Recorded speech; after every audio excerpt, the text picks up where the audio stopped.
Hi everybody, it's our last chapter of My Father's Dragon. We're going to finish the whole book right now.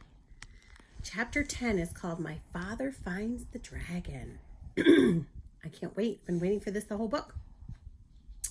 When my father was crossing the back of the 15th crocodile with 2 more lollipops to go, remember he made a bridge out of the crocodiles, the noise of the monkey suddenly stopped. And he could hear a much bigger noise getting louder every second.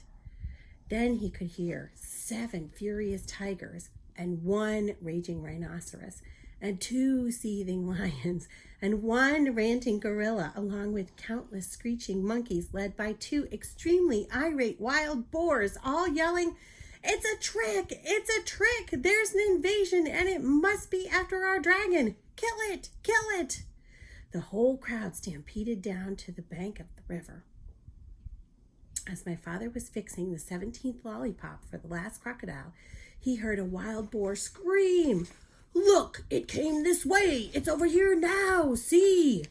The crocodiles made a bridge for it. And just as my father leapt onto the other bank, one of the wild boars jumped onto the back of the first crocodile. My father didn't have a moment to spare. By now, the dragon realized that my father was coming to rescue him. He ran out of the bushes and jumped up and down, yelling, "Here I am! I'm right here! Can you see me? Hurry! The boar is coming over on the crocodiles too! They're all coming over! Oh, please hurry, hurry!" The noise was simply terrific.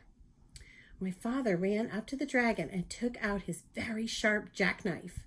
"Steady, old boy, steady! We'll make it. Just stand still," he told the dragon as he began to saw through the big rope. And here's the dragon.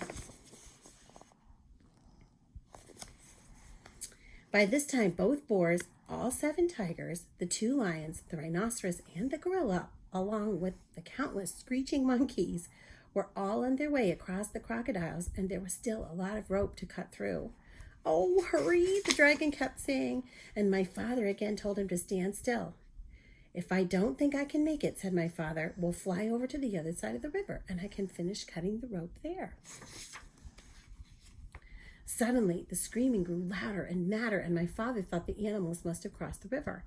He looked around and saw something which surprised and delighted him, partly because he had finished his lollipop and partly because, as I told you before, crocodiles are very moody and not the least bit dependable and are always looking for something to eat. The first crocodile had turned away from the bank and started swimming down the river. The second crocodile hadn't finished yet, so he followed right after the first, still sucking on his lollipop. All the rest did the same thing right after the other until they were all swimming away in a line. The 2 wild boars, the 7 tigers, the rhinoceros, the 2 lions, the gorilla, along with the countless screeching monkeys, were all riding down the middle of the river on the train of crocodiles sucking pink lollipops and all yelling and screaming and getting their feet wet. And here's another picture of the father trying to cut the rope on the dragon. And here's a picture of all the animals on the backs of the crocodile, all the different crocodiles. And all the animals are so mad. My father and the dragon laughed themselves weak because it was such a silly sight. As soon as they had recovered, my father finished cutting the rope, and the dragon raced around in circles and tried to turn a somersault. He was the most excited baby dragon that ever lived. My father was in a hurry to fly away, and when the dragon finally calmed down a bit, my father climbed up onto his back. "All aboard," said the dragon. "Where shall we go?" "Well, we'll spend the night on the beach, and tomorrow we'll start on the long journey home. So it's off to the shores of Tangerina," shouted my father, as the dragon soared above the dark jungle and the muddy river, and all the animals bellowing at them, and all the crocodiles licking pink lollipops and grinning wide grins. After all, what did crocodiles care about a way to cross the river, and what a fine feast they were carrying on their backs. As my father and the dragon passed over the ocean rocks, they heard a tiny, excited voice scream, "Bum crack! Bum crack! We drained our naggin! We need our dragon!"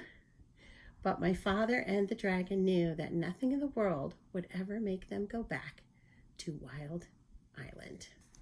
The end. And off they go. We did it. We read the whole book, boys and girls. That was a lot of fun. Thanks for listening.